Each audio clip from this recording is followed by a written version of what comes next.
All right, so the introduction first. So my name is Sarah Milligan with the Oklahoma Oral History Research Program. It's part of the Oklahoma State University Library, and today I'm interviewing Meredith Woodruff.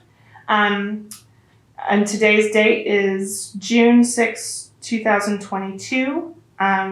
We are interviewing as a part of just the general Oklahoma history project, and we'll be talking about Meredith's young life growing up in Stillwater and being from Oklahoma, and then career. I guess the federal government more broadly is what we'll say for that. Indeed. Okay. So that's it. So I do think it's a good place to start maybe is just tell me about, like when you were young and, your relationship to Stillwater, but also just sort of a little bit about your family. Okay. My parents both went to school here in the 30s, and when they graduated both of them from graduate school, my mom was from Tulsa, my dad was from kind of all over western Oklahoma, went to school here. He went to law school, and my mother then got a master's degree in dietetics from Michigan, and his law degree was from Michigan. They decided to come back to Stillwater, and my dad was the county attorney here for a while, and my mom was the dietitian for OSU. Oh, really? Yeah, when there was one cafeteria, and I think everybody ate in the cafeteria. But anyway, they did that, and then the war came along, and my dad went in with what was then the National Guard when they were activated into the Second World War. He was on Eisenhower's staff and stayed after the war for the Nuremberg trials. He was chief interrogator for the Nuremberg trials. So he then decided, rather than coming back into private practice, he decided to stay in the military. So he was with the JAG in Europe. And I was born in 48, 3 years after the war, but I grew up in Europe, and he stayed there. So I don't say I grew up there. I was there until I was 5 or 6, and then moved back to the United States. He passed away when I was 13, and my mother decided to move back to Stillwater. This was as close to a home as she had. And she had good friends here. So we moved back to Stillwater when I was 13. And my mother became then the dietitian for the hospital here, and was the dietitian for the hospital in Stillwater for 30 years after that. But so I was in the 8th grade when we came back. And I went to high school here. And I had a scholarship to go back east to school for college. And I couldn't make myself do it. I don't know why. All my friends were here. Everybody was staying here. My mom was here. I don't know. I look back at it was a turning point in my life. So I stayed here and went to college here. And then I majored in English. Wonderful school at the time. But I got 2 bachelor's degrees. Because I had so many hours. They went ahead and gave me 2 degrees. So I have a undergraduate degree in English literature, and an undergraduate degree in descriptive linguistics. So did that, and then I remember saying to myself and to my family, I cannot get out of Oklahoma fast enough. And what a big change from graduating high school. Absolutely, and I went back east to teach. I'd been accepted to law school and was going to go to Michigan, where my dad had gone to law school. And this was at a time, I was accepted to Harvard too. This was a time when law schools were looking for women. And I decided to go to Michigan. But then I had such a wonderful experience. My mother said, when I was getting ready to graduate, you can't just graduate with an English degree. What in the world would you ever do for a living? She said, I don't want you to graduate from college without being able to do something for a living, so go get a teaching certificate. And back then, I will say, honestly, there weren't many choices for women. This was in 1970, which doesn't seem so long ago, but probably does to a lot of people, but it doesn't seem that way to me. But still, women were limited. So I decided to teach for a year. Michigan deferred me for a year from going to law school, but I loved teaching so much, so I stayed with it. And at the same time, fell in love with an old high school friend, just somebody who was a year older than I was in high school, Freddie Woodruff. And in 1972, then 2 years later, we married. And he had been lucky enough that his birthday was #1 in the draft lottery. And he already had a master's degree, and he had already lived in Canada for a while, so, and he believed he should go. So he, from Stillwater, good Stillwater boy, went through all the testing to go, into the military.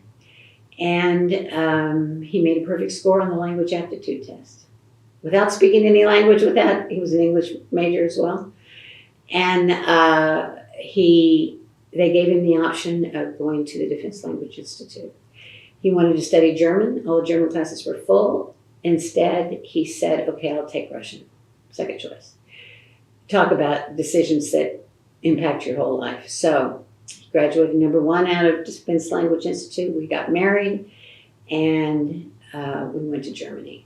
So we lived in Germany. I taught school there at the combination of the Department of Defense schools, English, and the John F. Kennedy School, which was a German English school. And I spoke German, so that was, it was good. Did you speak German before you went there? German was my first language. My father was always adamant about our keeping up language. I took German all through college, and so it didn't take much to plump it back up. I'm a good linguist. So so I had German at the time. So just to back up a little bit, so when you, in that sort of in-between time, were you teaching here in Stillwater? I never taught in Stillwater. I taught my first year when I graduated. I went back east, and I taught in Fairfax County outside of Washington, D.C. Okay. Because a lot of my family lives back there. I have 2 brothers. One is 9 years older than I, and we all went to OSU. My parents and all 3 of us, my 2 brothers and myself. So my older brother was and still is a criminal lawyer in Washington, D.C. And my second brother, who's 6 years older than I am, is a doctor in Barnesville. But anyway, so I went back to Washington and taught for a year. And then, are we talking personal stories too? Yeah, okay. yeah. So then I was getting ready to marry my college sweetheart, who was from Ponca City. So I went back to Ponca City and taught for a year in Ponca City. And then 6 weeks before I was supposed to marry him, Freddie Woodruff came along, and I married him instead. Yeah. Life's decisions, yes. So did that, and then, as I say, we got married and moved back to Washington. Well, moved to Berlin, and I taught in Berlin we were there for 3 years. And then came back to the United States, and we got our master's degrees while we were in Germany. Universities, all kinds of universities had their graduate programs there. Wayne State, I have a degree in psychology from Wayne State. It's a wonderful program in Berlin. And, excuse me, so we came back to get our doctorates and were accepted to USC, and that's where we wanted to go. So we were on our way across country to get to USC, and we got to Oklahoma, and I found out I was pregnant. First child. No insurance had come out of the Army. No money, no nothing. And USC was going to be, we had graduate assistantships, but the cost of living in California was way too expensive. We hit Stillwater, and OSU said, welcome home. We'll give you everything. We'll pay for everything. And my husband became the deputy director of what was then the English Language Institute. And I had a full ride for my doctorate and graduate fellowship with in the education department. So we did that. Fortuitous again, right? Yeah. So, did you still have family here at that point then? My mom was here, and all of her friends. All of her friends from high school. Stillwater, nobody ever leaves. So it's because, let me just say, they don't leave because it's such a great place to be. So we had lots of friends here, and lots of friends both from college and our hometown friends. And my mom was here, so it was kind of a no-brainer. Let's have this baby here and stay and get our doctorates here. So that's what we did. So by that point, were you in your mid-20s, roughly? Mid-20s. Okay. So also just a clarifying point, when you were living in Germany, was that when your husband was in the Army there? He was in the Army there, yes. And this is interesting because it is impactful on what we ended up doing. He was in the Army there, in the Army Security Agency. But I was teaching at the American school, at the Department of Defense school. And one of the responsibilities I had was as chairman of the Honor Society. So I had all these kids who were hotshot students and delightful kids. We got to know their families really well.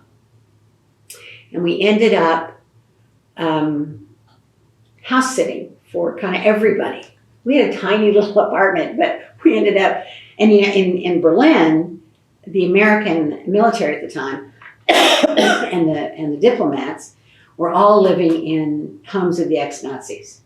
So it was like Admiral Donitz's house we stayed for the summer in. These beautiful homes that the Americans then, after the war, had confiscated from the Nazis. So we got to house sit in all these places. It was great. But I had all these kids and became very close to their families, and they met my husband as a result.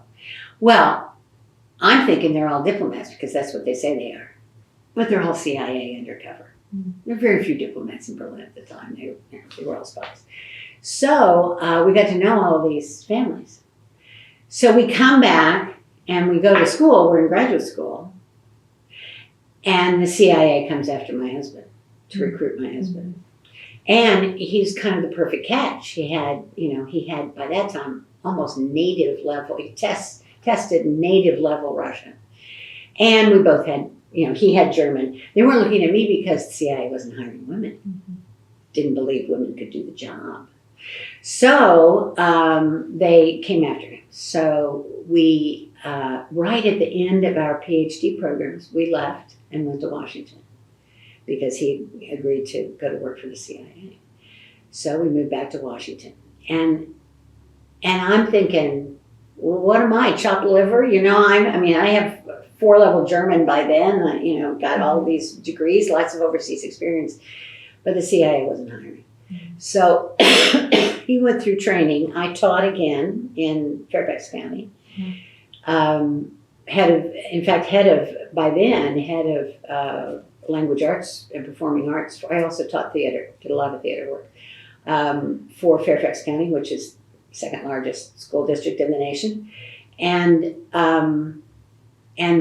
we went overseas for his first assignment.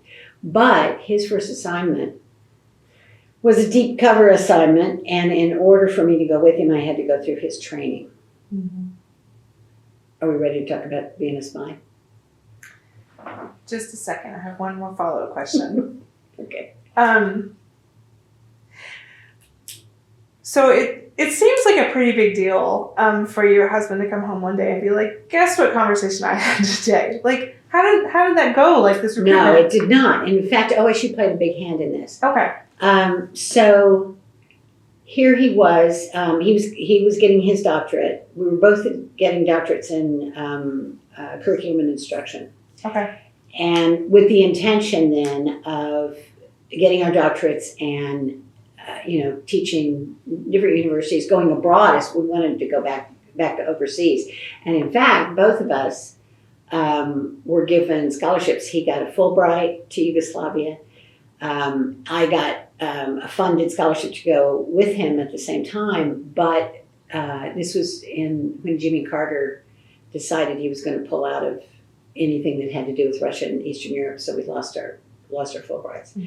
But anyway, CIA came and started talking to him, and because of the Fulbright, CIA is not allowed to talk to anybody who has a Fulbright or is in contention for a Fulbright for 5 years after the Fulbright. It's law. I did not know that. Yeah, I can tell you that because I used to be head of recruitment for the CIA. Yeah. But anyway, so they kind of dropped out. But then OSU suggested to my husband that he apply for, this was in 1976, that he apply for a membership of what was then going to be the United States debate team. Russia was hosting a debate team in 76 because it was our bicentennial, mm-hmm. of American students to come to Russia, to travel all over Russia and debate the topic of revolution. So, OSU said, somebody saw this someplace and said to Freddie, you ought to apply for this. And OSU said, oh yeah, we'll pay for you to go to interviews or, whatever it is. And he was a shoo-in. First of all, there were only 3 posts, there were only 3 positions, 3 American graduate students to go to Russia. One of them was a native Russian, like a first-generation Russian out of New York, a woman, at Columbia. Another one was, again, a first-generation Russian, because nobody had good enough Russian. Mm-hmm. So you had to be able to debate it in the Russian language. So another one was a California guy.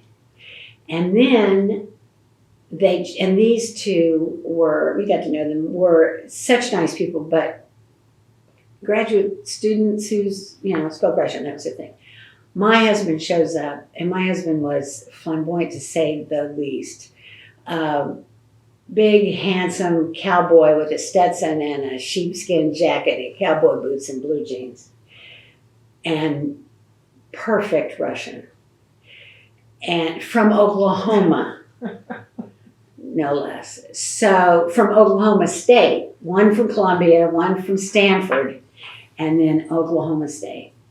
And he blew him away. And he toured all over Russia. And of course, what the Russians did was they didn't allow any students to debate. They used adults who were, they're professionals, whatever. But my husband had such a good time doing it. And he was on the radio, and he was a big splash in Russia. And he made the front page of Parade magazine, which at that time, was in all of the American newspapers. A cowboy in, I think, or Oki in Moscow or something. I don't know what it was. So, yeah. So the CIA said, "Oh, we got to go after this guy." So they showed up in person and they began recruiting in earnest. And by this time, the Fulbrights were over with. They weren't crossing the line for the law or anything like that. So. Yeah, so it was months and months of recruiting. And I just tell you this, that to get into the CIA, the process is it's generally about 1.5 years anyway. Mm-hmm. So it's not an overnight, like they called and they want me to come in and go on Tuesday. But ultimately, when they did call, they said, we need you here Tuesday. So he went and I packed up, and by that time had a baby, and so went back to Washington. And I taught school in that year that he was in training. But then when we got ready to go overseas, as I said, he was going into a deep cover tour. And I had to go, if I was going to go with him, I had to go through his training. Did you hesitate to do that? Not a bit. So I went through the training, and it was such fun. And I did so well at it. And they were like, had never had a wife who, actually could do all this stuff. And it was, it's a lot of hard work. You're working around the clock. And I was lucky we brought my mother up, and she, stayed with the baby, and we did this. But then as it turns out, I was pregnant again. And I went through all of this. If you've ever been to Washington in August, I went through all of this in July and August, pregnant, and it's awful. But yeah, so I did real well at it. So we went overseas, and it was a very, very difficult, well, it was Russia. It was a very difficult tour. My husband had surveillance all of the time. They assumed that he was a spy because of his background and, just because. And they were after him all the time. And at that time, and even still, I will say, and I will say this, the Russians don't use women in their own spy work, except for, what we call honey trap kinds of things, but certainly not for officers to do real work. So they didn't pay any attention to me. So I was very lucky, and I got to do a lot of the work. Now, let me back up and give you some history. So that was 79, 80, 81, 79 to 81. In 1972, the women of the State Department, you've heard me say this before, the women of the State Department were not allowed to be diplomats. They could be Foreign Service officers, be staff, be secretaries, be whatever, but they could not be diplomats. Same way with the military. Women in the military could not be frontline. They couldn't serve overseas as officers. FBI couldn't, they would not let women be officers. Any of the big organizations, federal organizations who had international postings or really frontline work would not allow women to be in those positions. So in 1972, the women of the State Department sued the State Department in a class action suit, and they won. And what they said was, we have the same qualifications as men. We are allowed to be in the State Department, but we're not allowed to, we're even allowed to be in the Foreign Service, but we're not allowed to be diplomats. And we're suing because we think that it's discriminatory. They won in the first federal big class action suit. Well, what that did, and it cost the State Department millions of dollars. Oh, darn. They had to pay because they had to, the folks who won the suit not only had to be allowed to be diplomats, but they got promotions, they got, extra benefits, they got all kinds of things. And the State Department basically had to restructure their hiring. Mm-hmm. All of these other agencies looked around and went, oh dear, we're going to have to do the same thing. So everybody started in this mad hiring to hire women, except the CIA clandestine service. Mm-hmm. So the CIA has several parts. The only part that is secret is the clandestine service or the Directorate of Operations. It's been called many things, but from that time until this, it is the Directorate of Operations or the clandestine service, same thing.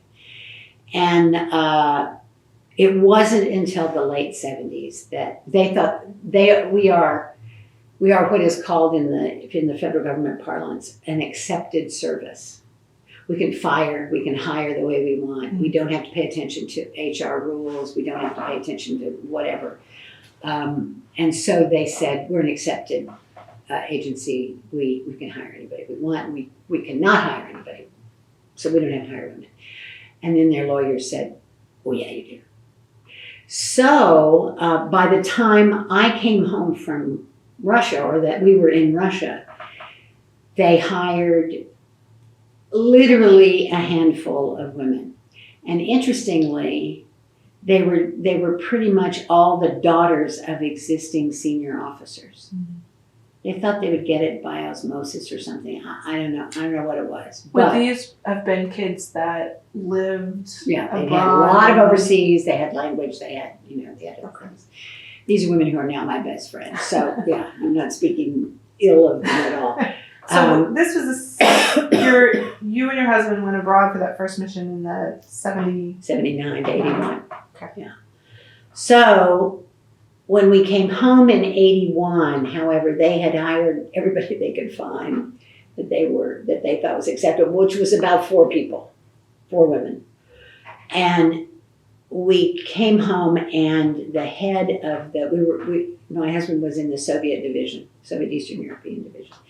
And we came home, and the head of the service met us at the airport. And my husband thought, isn't this great? He's there to congratulate me on what a good job I've done.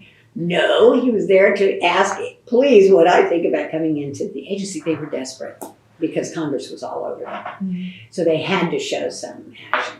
So I thought about it, and I thought about it for about 5 minutes. I realized, though, that here I had all of this academic work, lots of experience in both classroom teaching and administration, whatever. So what was I going to do? Follow him around my whole life?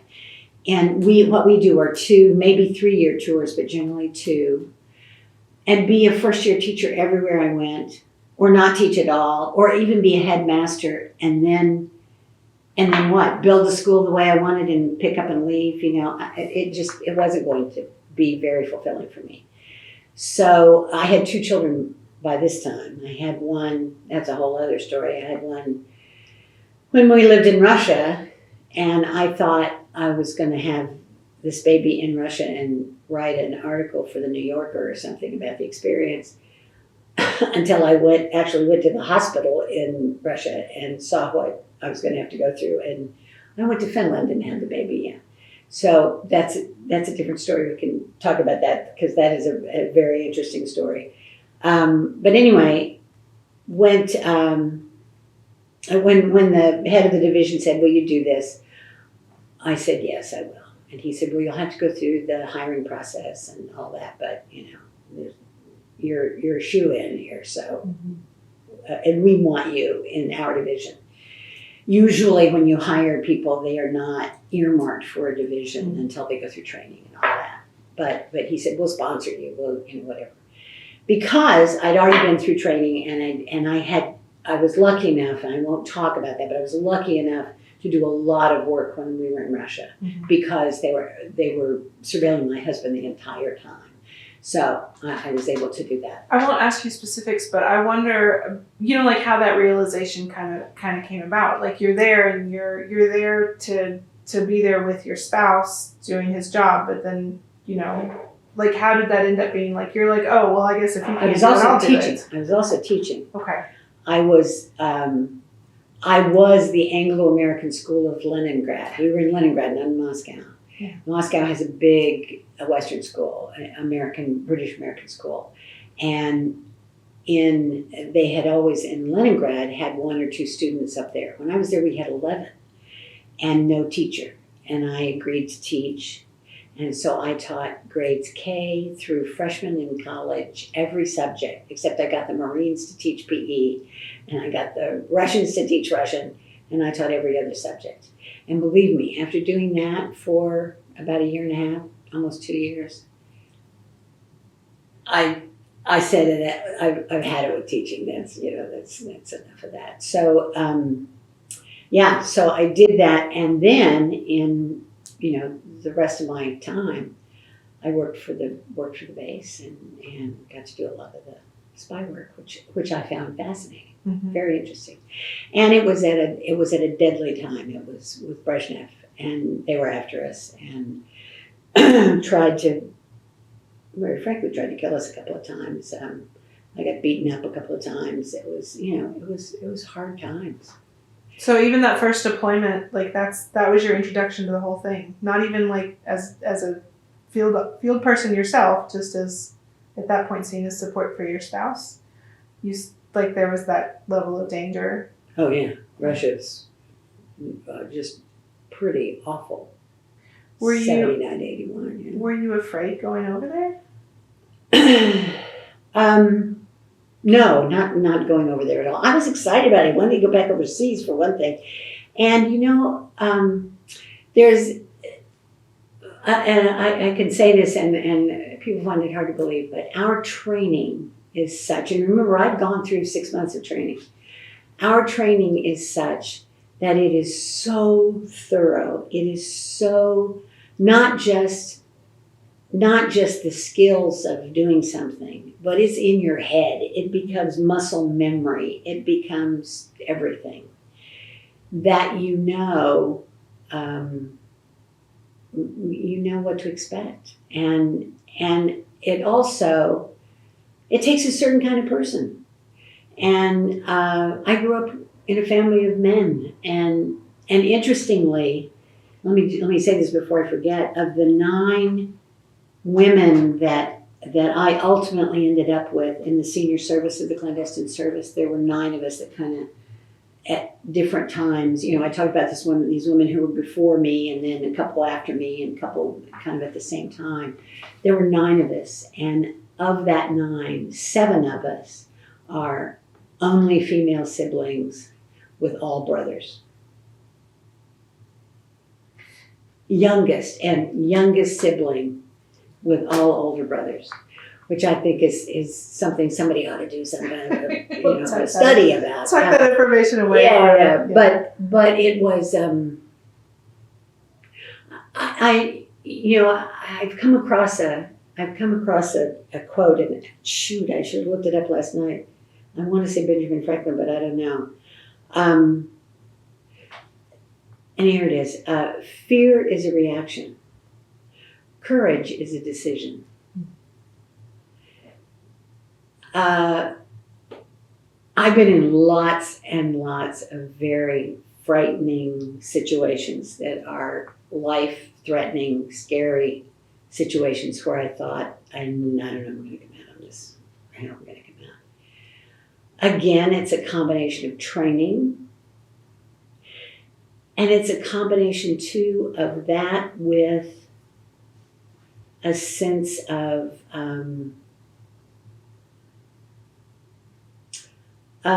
first of all, what's important, why you're doing it. I'm never gonna take a stupid risk for something that is not worthwhile, and we'll talk about that in a minute. Talk about the work we do. Yeah. But it's also a challenge, and I love the challenge.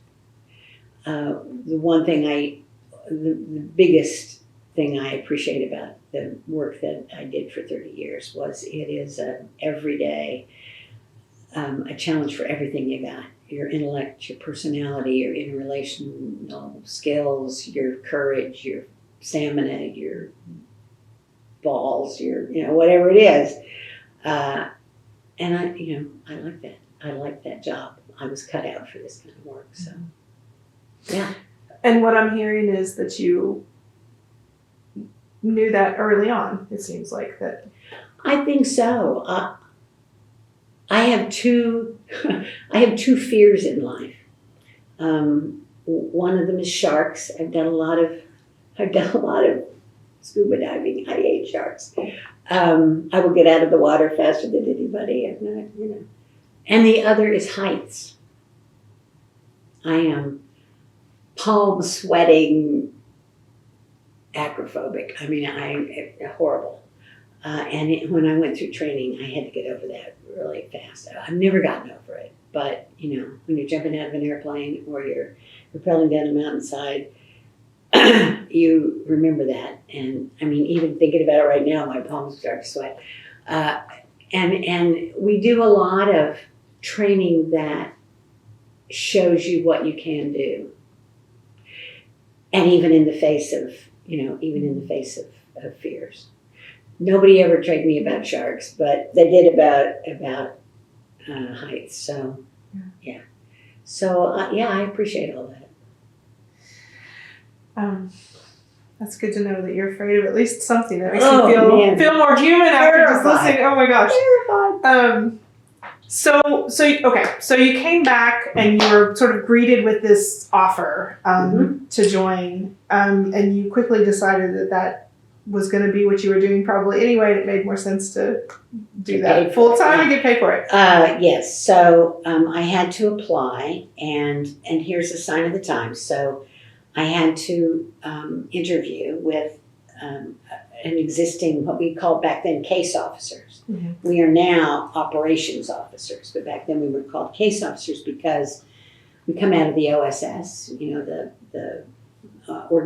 security organization during the war, Bill Donovan. And he recruited only lawyers at first, and they handled their agents as if they were cases.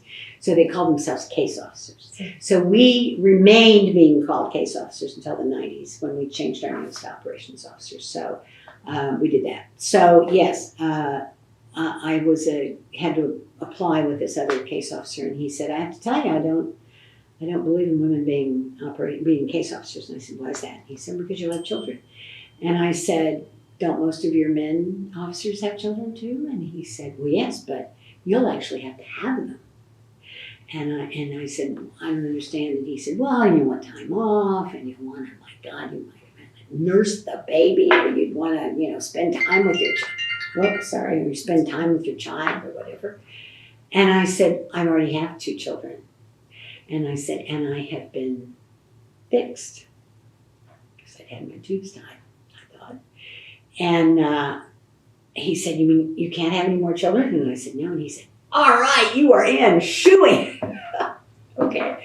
So I went through training. I know it's embarrassing, isn't it? We were so bad. So I was accepted and went through training, and I finished number 1 in the class. And it was like everybody was stunned. And I kept saying, I've already done this. I've been through the class before, and I've done it overseas. So now you're expecting me to do something less than finish first class. Oh my goodness, a woman doing, Anyway, so. Were the other women in that class with you, the new recruited women? Yes, there were 4 others. There were 4 others in that. Yeah.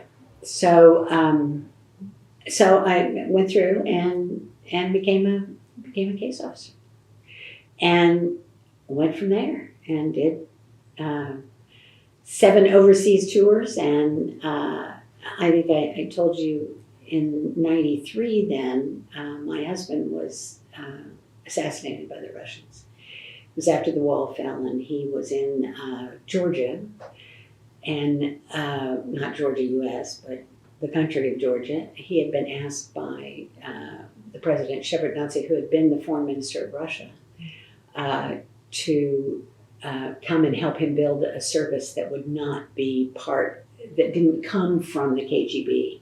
So when the wall fell, the KGB, which was the Russian security service, international security service, of course, had offices in all of the all of the different republics. And they assumed that those cadre of officers would stick with them. And they had certainly assumed that Shevardnadze, who had been the foreign minister for the Soviet Union, would be loyal to Russia, and he was not. He wanted to get his country far away from Russia as he possibly could. And so he asked the president, our president, and he had met my husband before, Shevardnadze, and he said, I want him to come and build this service for me. So he had met your husband and knew what his job was, in his. Yeah, at a certain point, we reach a point where, who are you being a secret right. to, so yes. And he had done a lot of work with the Russians and a lot of work with the different republics' offices. So, so my husband went there, worked with Shevardnadze, every day, hand in hand, and then was assassinated by the Russians. There's a lot of controversy around that. There are books written about it. It's a pretty simple deal. So anyway, that's what happened. And I stayed in and continued as a single mother. Had 3 kids at that time. Had another child, well. We were in Turkey later on, and raised those kids overseas, and went on, stayed with the agency for almost 30 years, and retired I came in as the first married woman for them to hire, and the first and the last for many years woman to have children, to come in, to be hired already having children. When I was, I'd been in 10 years, I guess. I came home for what we call temporary duty at TDY, and the head of HR, I saw her in the cafeteria, and she said, we were just talking about you today. Do you know that you have 1/3 of all of the children, of all of the women in the clandestine service? What? Yeah, so that's an indication. And none of the women that I rose through the ranks with were even married. 2 of them were married ultimately, finally, to men who they lived separately from. It's just a hard thing to do. to be married or to have a family. How did you do it? Because it does seem, I mean, from the outside, it seems almost impossible just to. You do it with a lot of help.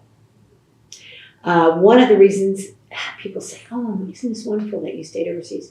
Yes, I stayed overseas because I couldn't afford to live in the United States, because if I were going to have the kind of career, and I mean working from 6 in.the morning, and we do our work in the middle of the night. So you got to have somebody who lives there.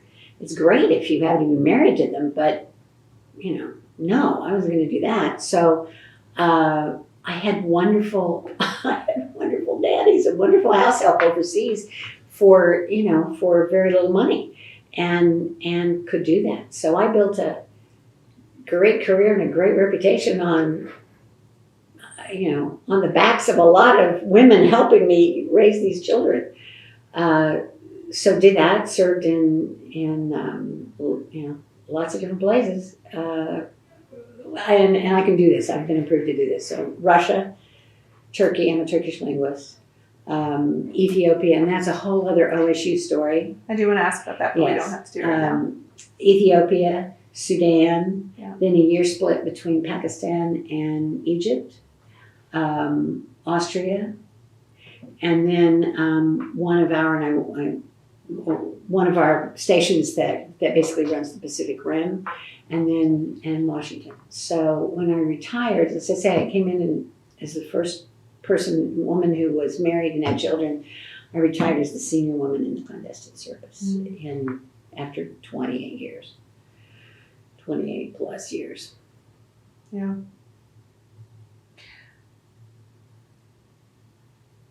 There's a lot in the middle of that. Yeah, I was trying to think about where to It's a lot. go to. And let me say too, because I know you want to talk about women. Always an issue for me was pushing women. In like 3/4 of the way through, I was in Vienna. Let's say this: I was in Vienna when Bill Clinton was president. He was going to balance his budget, so he decided he would ask the CIA. He didn't really believe in intelligence.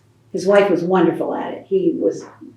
Things weren't going badly or anything, and there wasn't much going on internationally when he was president that he really cared about. So he said, we don't really need that big a service. So he came to the CIA and he said, I want you to cut 37% of your clandestine service officers, us, the pointy end of the stick. Yeah.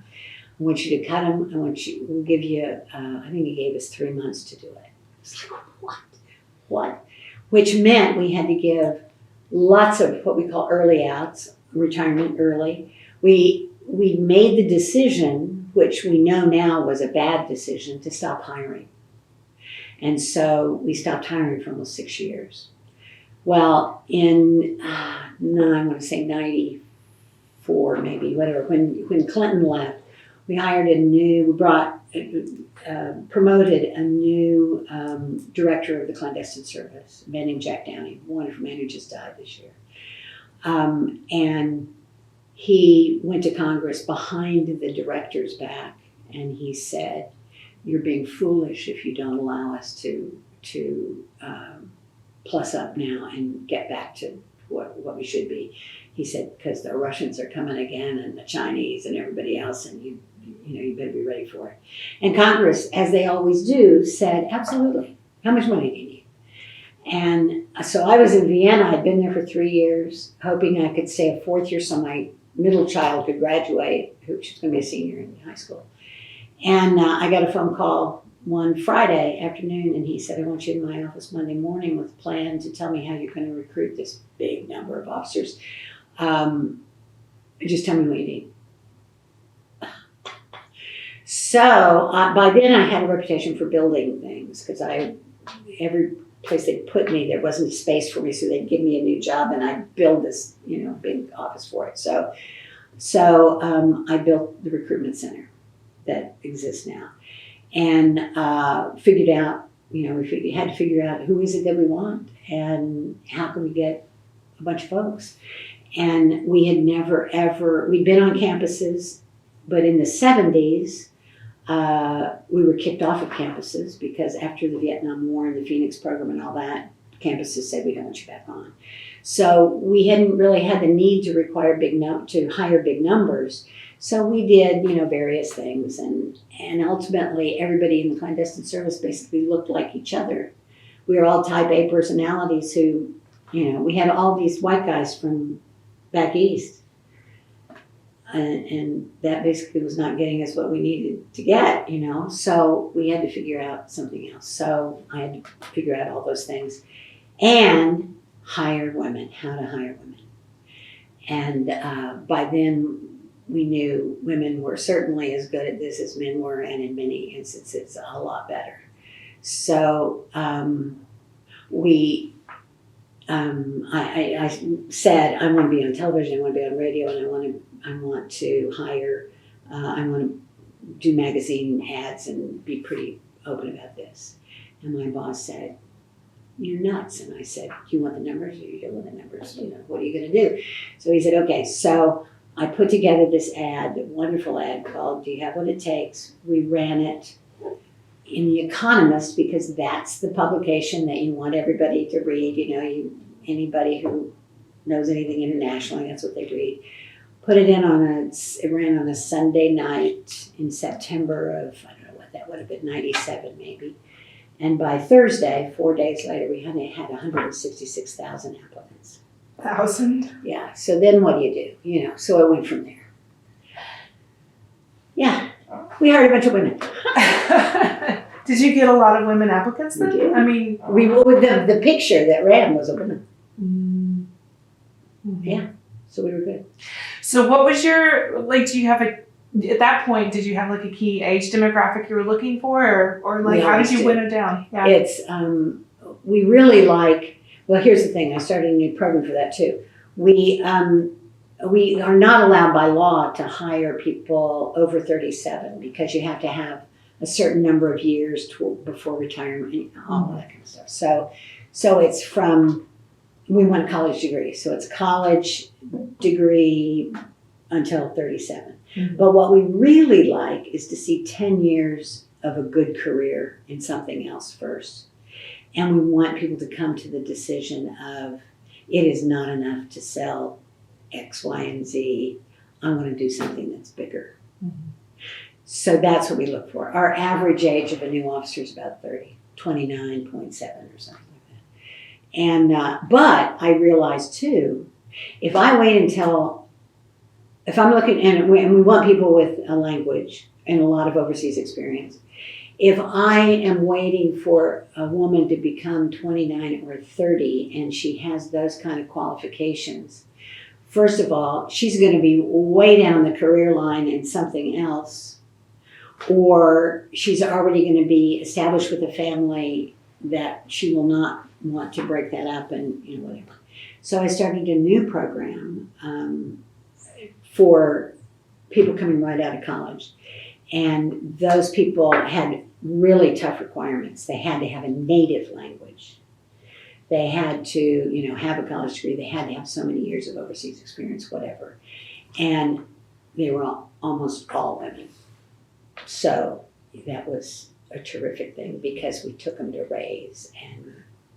And we don't, because of the two things, because of the amount of time and money and effort we spend in our training, which is the best anywhere, and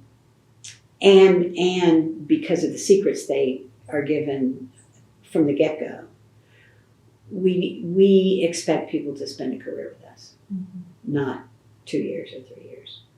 Unfortunately, now the job market is such that people like to come on with us and get all that good training and then say, hey, I was the CIA. I'm sure you see them all the time on TV for 5 minutes, and whatever. But, generally, people stay with us. We have the highest retention in the federal government. And that includes women? Since we're on that topic. Well, let me tell you, though. A great thing about the CIA, particularly about the clandestine service, is every 2 years you have a new job. Totally new. New language, new life, new place, new stuff to deal with. And you also, within the clandestine service, can change total careers. So if you come in as an ops officer, as a case officer or operations officer now, and you do a couple tours overseas and you marry a foreigner, or you decide you don't want to be running down dark alleys at night or whatever it is, there are other jobs you can do. So people stay. It's exciting work. Yeah. Well, and that was one of my thoughts with this too, is that I know if you were the first woman to get hired that was not only married but that had children, and you said like that there, even after that, there was a long time before there was women who had children. Did that change much, or is that something that It's changed a lot. And I would like to say I took a role in that. I had, when my third child was born, and I was an operations officer, when the one was born when we were living in Russia, I was what we call a contract wife. But by the time I was in Turkey and had my third child, my son was born, I felt such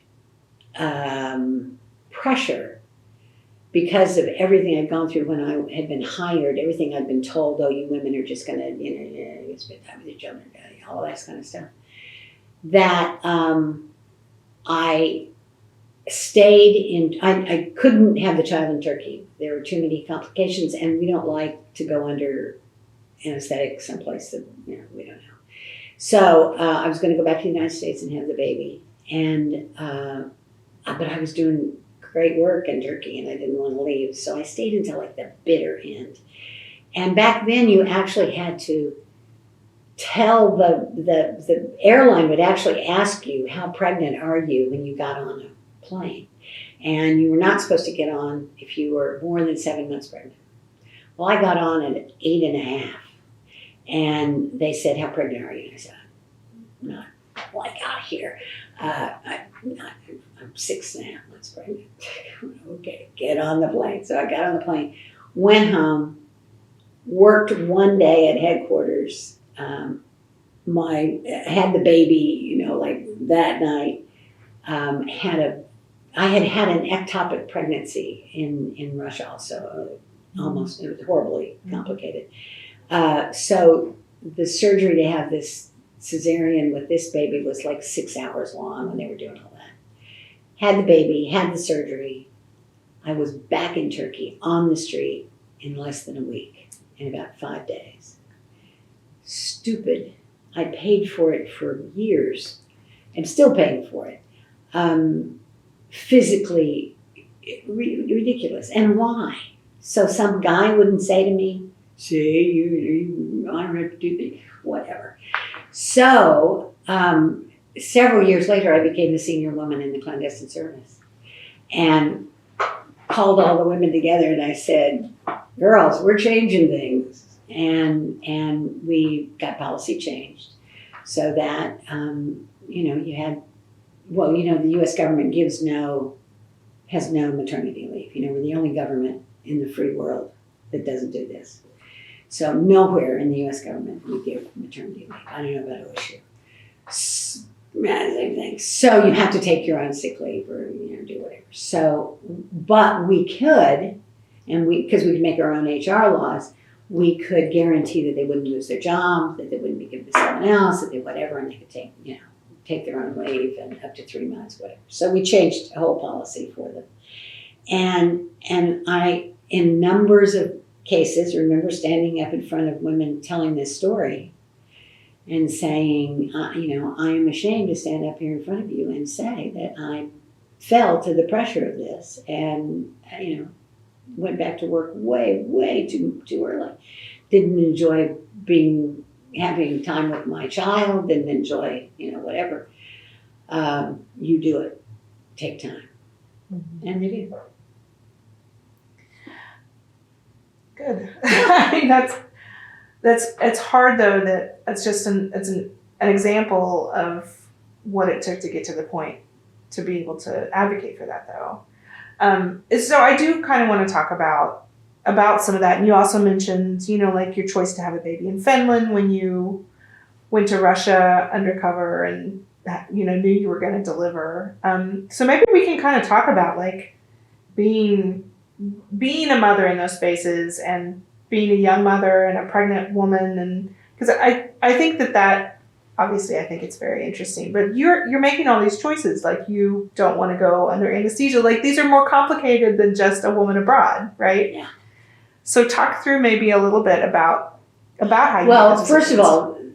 all, whether to have a baby in Russia or in Finland, after I visited a Russian hospital, and I visited the best because they were so excited about my agreeing to have a baby in Russia, because I would be the first Western diplomat to have had a child there. They were just thrilled. Well, so I went to this clinic, and of course, at that time, all of the doctors were Russian. And, what we know now was they weren't really doctors. The training for doctors in Russia at the time was, 2 years after high school and whatever. But so I went, and this polyclinic was run by this woman who was also a geneticist. And so she said, you're going to, we're so pleased. She was lovely. We're so pleased you're here, and we're going to do this. We're going to take the very best care of you. Great. Okay, so the first step, we wanted to listen to the baby. So, and this is what I should have written for the New Yorker. I wrote a great cable for the CIA, and somebody told me they read it not too long ago and passed it around. My first stop was on the table, with somebody listening to me. But she was listening. Now, this is 1979, okay, in Russia. In Leningrad, not in Moscow, in Leningrad. Listened to the baby through a rolled up newspaper. And she said, you all in America think, that your technology is just great. She said, this is really the only way because it focuses the sound on the baby. Okay. So then she says to me, do you mind if I bring in some of my compatriots in here or whatever? And if I'm in for, I'm in for the whole deal here. Yeah, okay. So a whole bunch of women came in, but she pulls up my dress, and what she wants to show them is not only do I have pantyhose on, but I have maternity pantyhose on. Now, most of these women had not even seen pantyhose at the time. For good reason, because in Russia, they're not toilets. The latrines or whatever was just a big tile room with a gully down the middle of it, and you would straddle it, and that's hard to do in pantyhose. So no pantyhose. But the idea that America, the West, would have maternity pantyhose was really beyond the pale. So we did that. Then I went in. She said, you'll have to take a urine sample. Yes. So they give me a little bottle, and I go in and do the urine sample, and I come back out with my little bottle. And there's a table that's like half this size, and it's full of all of these bottles. And I said to the little, whoever it was helping me, don't I need to put my name on this? And she said, no, just put it down, they'll figure it out. None of the bottles had names on them, had any distinguishing markers. So then I go in to have blood taken. Now, Leningrad at the time has the highest rate of, what's the liver disease, of hepatitis and cholera, and just really bad water, bad air, bad everything. So I go in, and a little lady comes in. I'm the first in line, and she has an enamel tray with a needle and a horse syringe, a glass syringe with like a soda straw needle on the end of it. That doesn't bother me. So she, switches it around in the alcohol, a pan of alcohol, and takes blood. And, we're used to these vacuum things that just suck it out of you. I mean, you're standing there and, and I've got good veins and good pump and all that. And so finally, we do that. So she pours it in a tube and puts it over in a stand by an open window. Now, outside that winter, this is November, that winter, it got to 35 below zero for 6 weeks. Coldest winter since 1945 when they were like eating each other. So puts it in this stand, no cotton, no nothing, coal dust blowing in, you know, out of on the window.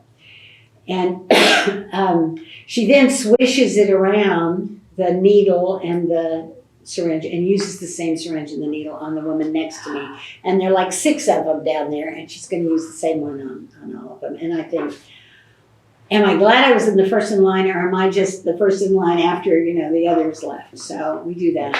And it went like that. So and then she tells me, they tell me, you know, I have to gain weight. Now, granted, I was smaller than I am now, but I certainly have never in my life been, you know, the dainty thing. And they're telling me, you know, you've got to gain weight. Potatoes, cabbage, you got to eat it. So, yeah. So then the last thing, I go back to this wonderful lady who's running the polyclinic and the geneticist, and she says to me, do you have any concerns with this? No, you know, I can't wait to go back and tell my husband, I'm going to Finland, I don't care. But I said, well, you know, I'm Rh negative. And this is, I need the, you know, the Rh factor, I need RhoGAM after the baby's born. She said, well, you know, we don't have that issue in Russia. We have no negative gene, no negative blood groups. Really? No, we don't. She said, but isn't it nice to know that you're going to have a girl? And I said, why do you say that? And she said, well, because if you're negative, you'll have a girl. That all negative mothers. She said, your husband's positive. I said, yes.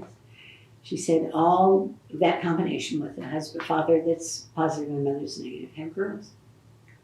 I said, you know, I have 2 brothers. She said, but that's in America. I said, huh? She said, that's in America. She says, it's colder here.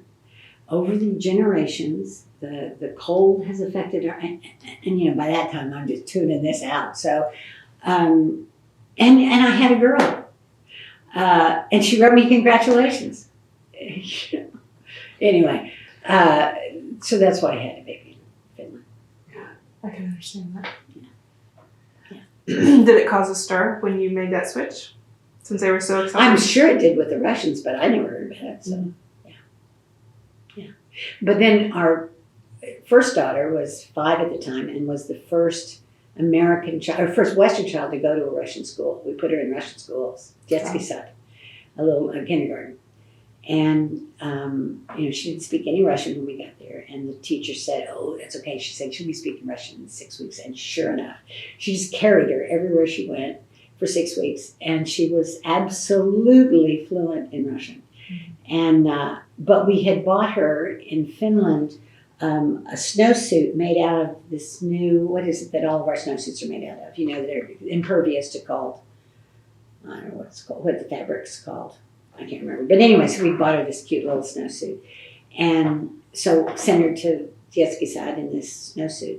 And it, you know, it's fabric. It's not stuffed with anything or anything. And the school sent a note home and said, you don't understand. You know, it's 35 degrees below zero out there and your child will die. And we said, no, she won't. Honest, this is good. And she was impervious to this. You know, she was running around. Cold didn't bother her at all. And the school was just panicked because they thought this Western child was going to die on their account. And they sent notes home, and my husband would go down to the school and say, really? See, it's okay. And every little Russian kid, you know, is dressed like a little penguin. And plus, Russians will never sit down in the cold. It's, you know, every country has their own acculturation of what organs are affected, whatever. They just won't do it. So she would sit down in the cold and whatever. Oh, they were just going nuts. So finally, our nanny took her to school one day. We had a Finnish nanny, came home, who spoke Russian, came home and she said, I brought the note that's hanging in the locker room. And it was a note that said to all of the parents of all of the other children, please help this poor American child whose parents are abusive and will not dress her according to the code. And so they had whole, bins full of clothes donated to Allison. Stories like that are always great. Yeah. Do your kids remember? Absolutely. Absolutely. And they are, I'm proud to say, all of my children are great friends. They know how to be friends. And so all of their lives, they've stayed in touch with friends they've gone to school with everywhere. And so we are always having a whole house full of people from, Eastern Africa or from, someplace in Europe, or they come and spend the summers with us and whatever. My older daughter's married to a Spaniard. My son is married to a Nigerian. My middle one's married to an American. Yeah. It stuck. How did you choose nannies when you would go to these places? And I think about this because, when you frame this with, when we got to our first assignment, they knew who my husband was and he was followed everywhere. And so, knowing, Yeah. First of all, we were Soviet officers. So we only went places where the Soviets were watching us. So that meant that our homes and apartments, every place we lived, were wired and cameraed. So you never speak about anything at home that has to do with work. So for instance, in Russia, your bathrooms have cameras and microphones in them. Your bed head had 3, and we knew exactly where they were. We had people come in and check, and so the only thing you can do at home is, particularly someplace like Russia where the weather is too cold for you ever to be outside, 9 months of the year. So you take showers together, and whisper in each other's ears, or you. We're making a movie about this. It's very funny, called The Bubble. And I'm not telling secrets. We know about, everybody knows about this. The embassy, the agency has a room in the embassy that is soundproofed and everything, and constantly listen to and watch. So you can reserve time to go have a fight with your spouse and go into the bubble and scream at each other. And it's all over with, and you go home and you're pleasant.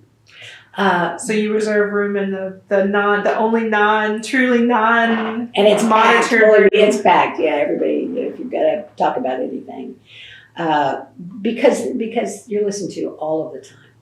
And I would leave. One time, I remember leaving the apartment in Russia and forgetting something. Having to drive back, and went back, and there were 6 guys sitting in my living room drinking booze and eating my bananas I'd brought from Finland, but they didn't realize you had to peel them first, and they didn't understand what the beauty of bananas were if you had to eat all this. Anyway, things have changed. No, things have changed, and they know what bananas are. Things haven't changed at all in terms of being listened to. So were the 6 people in your living room were KGB? Sure. Yeah. All the time. Just there. And not just Russia. Ethiopia, we were in Ethiopia as a Soviet controlled. Yeah. So I guess, you've mentioned that, but I also kind of maybe make that more clear, that you all, a lot of your career, it sounds like, were places where they were either Soviet controlled or Soviet influenced. Is that true? Yes. My husband and I were both Soviet officers, which means every place we went, we were there specifically to chase Russians or to chase Soviets. And then the wall fell. And the wall fell when we left Ethiopia, or actually while we were there. Oh. Well, it actually fell in while we were in Sudan. The Soviet Union dissolved in 1991. So, yeah. So we were in Sudan, and after that, it turned basically to terrorism. And we were in a great place to do that. I was sent to Sudan to find Osama bin Laden. We didn't know who he was or what he was doing, so that was my job to do that. So that was 90 to 92. And so then the Russians, were fighting for their lives. Nobody was getting paid, anything.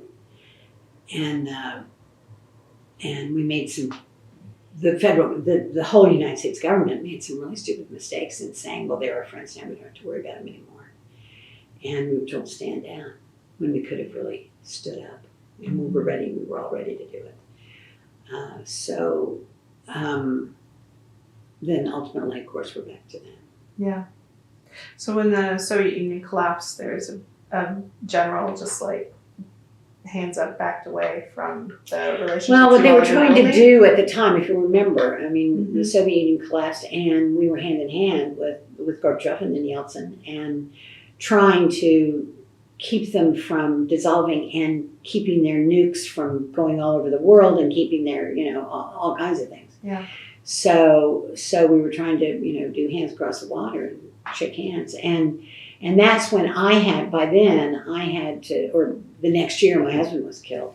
And so my role then as a senior officer, normally, had he still been alive, I would have been in liaison with the Russians. Well, they're not going to let me be in liaison with the Russians after they've killed my husband. So, so I switched to counterproliferation, basically. I see. And did that out of Vienna, which is our central point for that. Okay. And then came home and did the recruitment center and did several things at headquarters.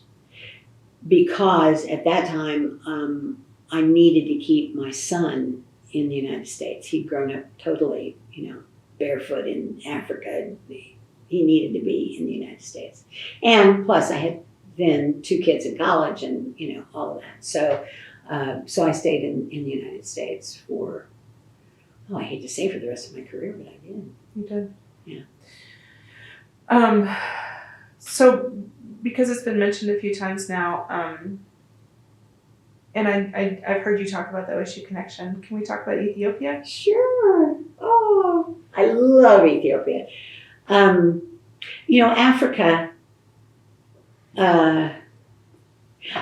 this is just my experience. I find, particularly Americans, when they deal with Africa, they either love it or they hate it. There's no middle ground.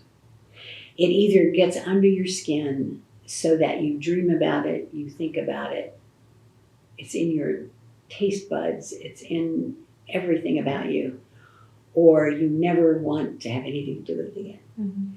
And I am of the former.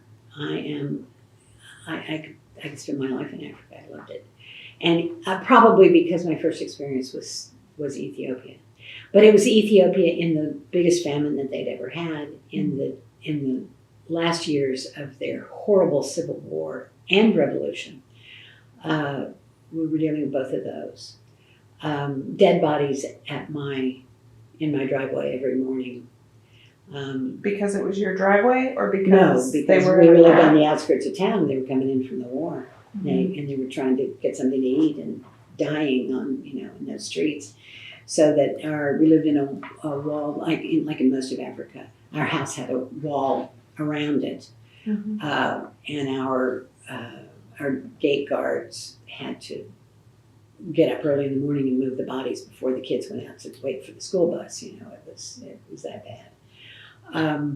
The horrors. By the time we got there, Mengistu, who was the head of Ethiopia, had already killed, estimated probably anywhere from 3 to 6 million of his own people, and was going hot and heavy for the rest of them. I mean, it was a horrible, horrible situation.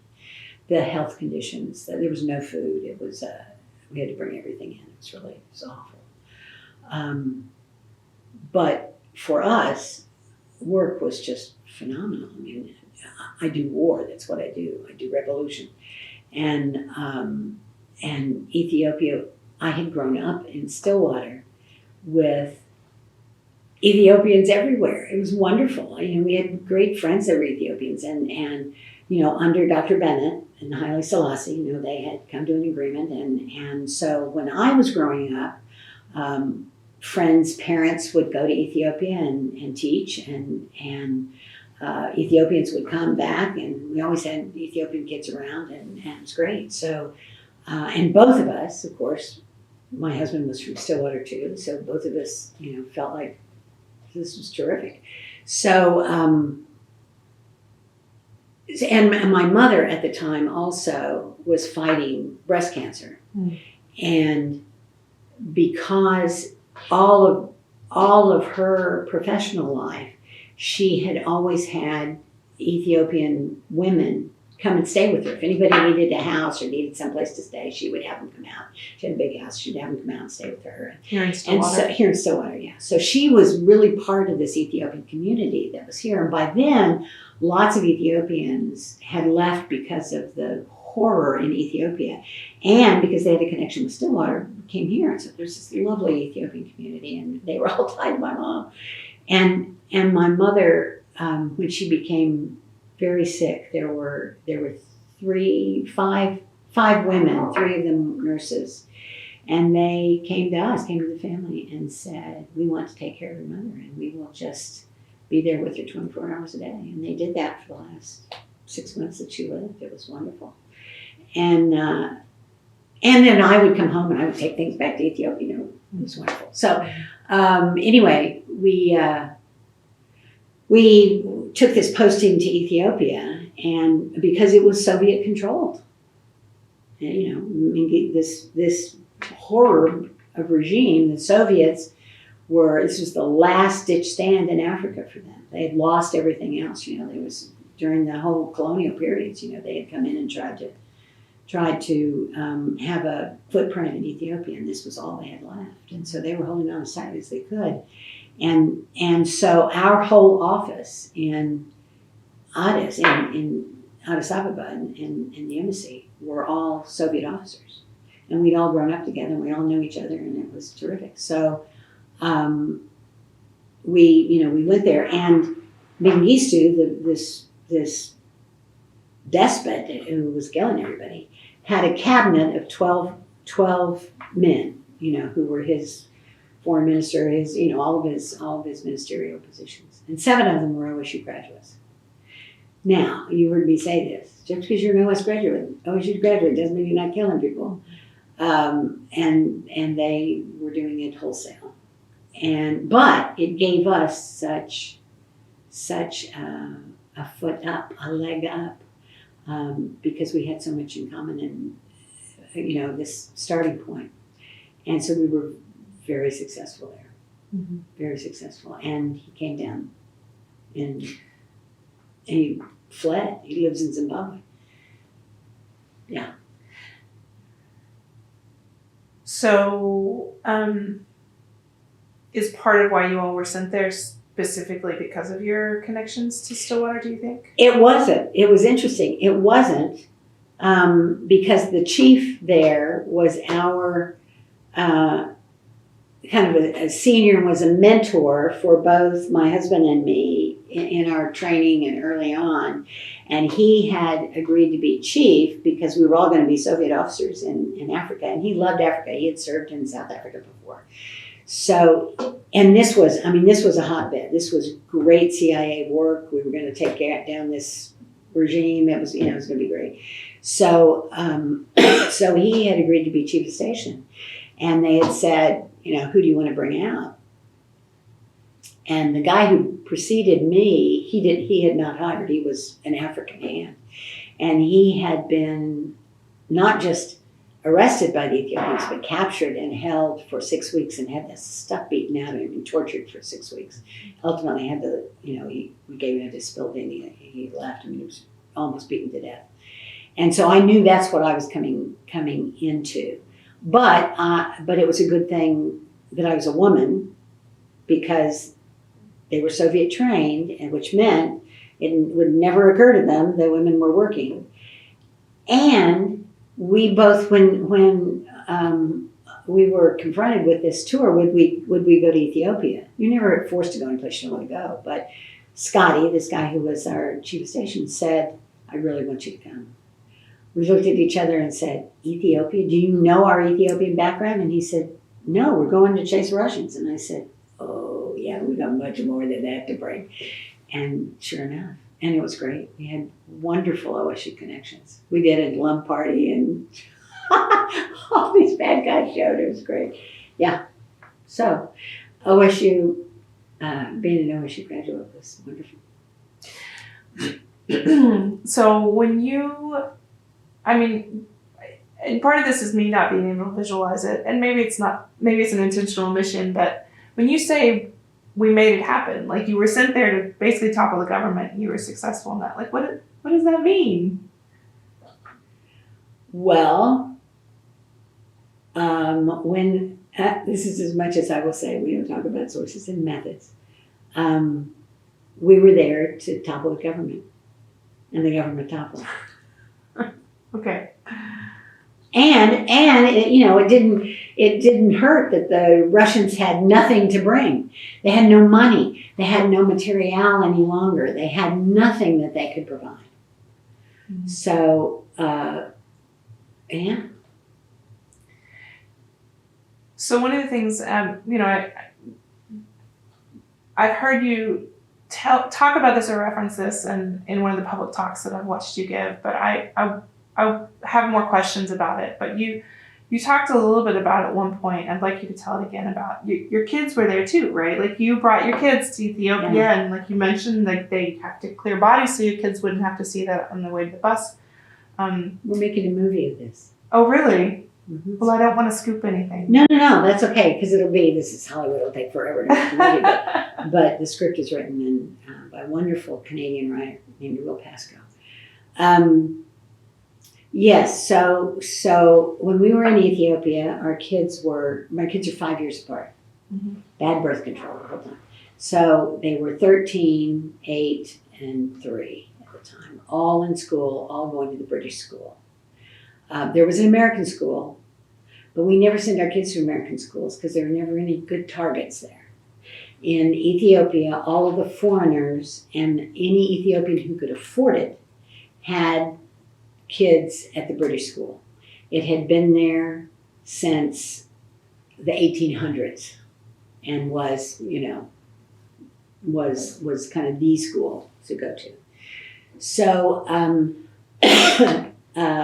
as I say, they were fighting a civil war. The Eritreans and the Tigrayans had combined and wanted to take over the government of Mengistu, which were the Ethiopians, which ultimately, of course, they did. The Eritreans formed their own country. The Tigrayans took over the Ethiopian government. But during all of this, there was also a coup attempt of Mengistu's own military, who were tired of fighting this war and wanted to make peace with the rebels. And so they were going to go after Mengistu's guys.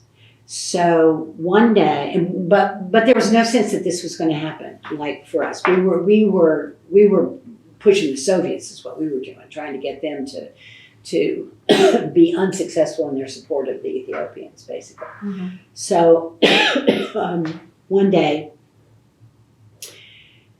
I'll tell the whole story, I guess. One day, every month I would go out to lunch with this group of guys who had kind of adopted me. And for their purposes, but my purposes also. They were each the heads of the state economies. One was head of the sugar company, one was head of the coffee company, one was head of the electrical, one was head of, kind of utilities. And of course, coffee was a big thing for Ethiopia. So, which OSU had started, by the way. Mm-hmm. So there were these 4 guys. So every month they would take me to lunch. We would go to this wonderful old Italian restaurant. And we'd sit there and we would talk. And they benefited because everybody then who was anybody in town could see that they were friends with the American. And I was a vice consul. So I was giving visas to people. I was allowing people to leave the country and come to the United States. Every one of them had kids. I mean, any Ethiopian, as you know. Washington, D.C. is the second largest Ethiopian city in the world. So I was there for lunch. But at lunch that day, in comes the vice president, a general who was also head of the military. Mm-hmm. And his name was General Tesfaye Gebrekhatan, the world's most handsome man. And he had run this huge, what's called the Red Terror in Ethiopia, in which they estimate 6 million Eritreans were killed. And he had been in charge of that. Charming man, however, and had always been really good with me and talked to me about all kinds of things. And you saw with these Ethiopians, he was not a supporter of Mengistu at all, not at all. And in fact, the Eritreans liked him. They hated Mengistu.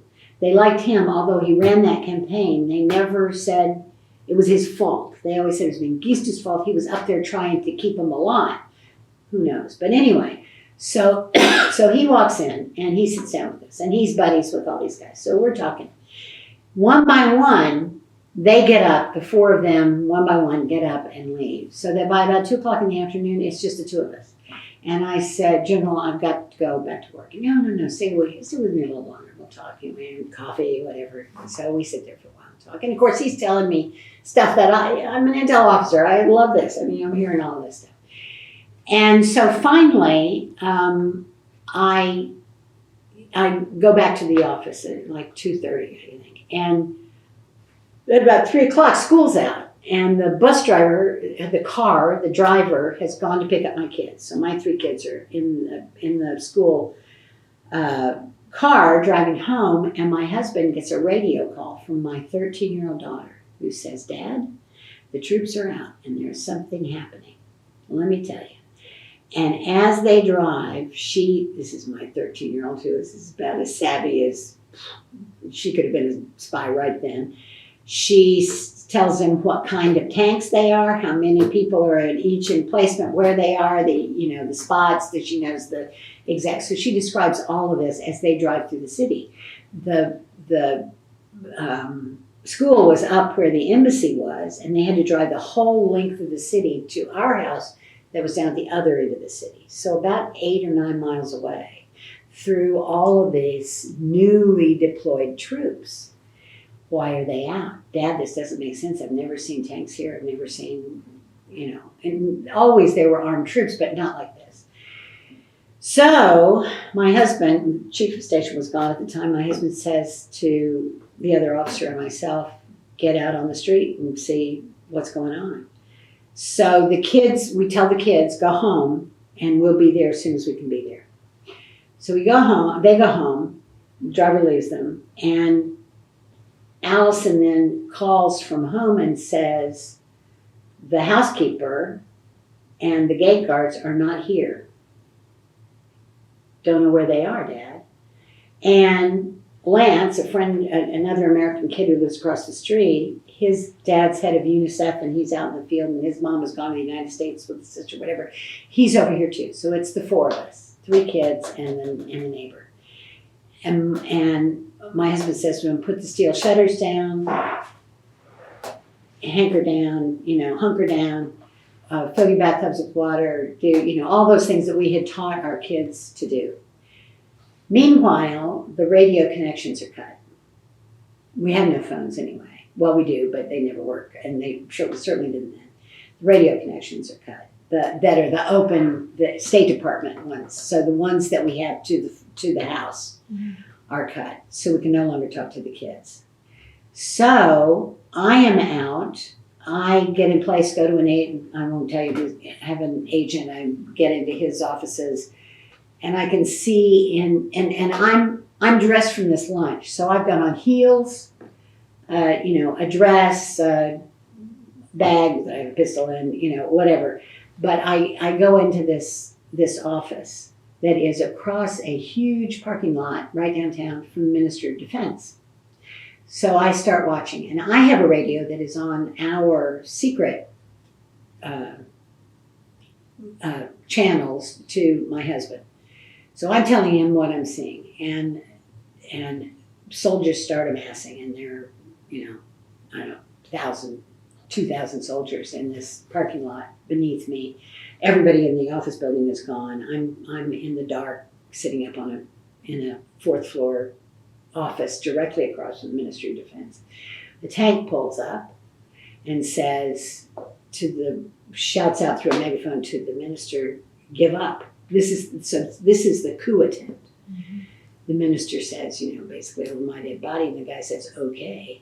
So he goes upstairs, and I watch him shoot the minister, all of his guys, 7 people, bam. I watch a guy I know, however, jump out the back window, about 4 stories, the head of the Air Force. whom I knew, and break his ankle or foot or leg or something when he drops, but somebody picks him up and he goes. So I could, I see all of this, and I reported in. But by then, we're getting toward curfew, like 10 o'clock at night, and you're shot if you're out after curfew. So my husband says, get in the car, come home.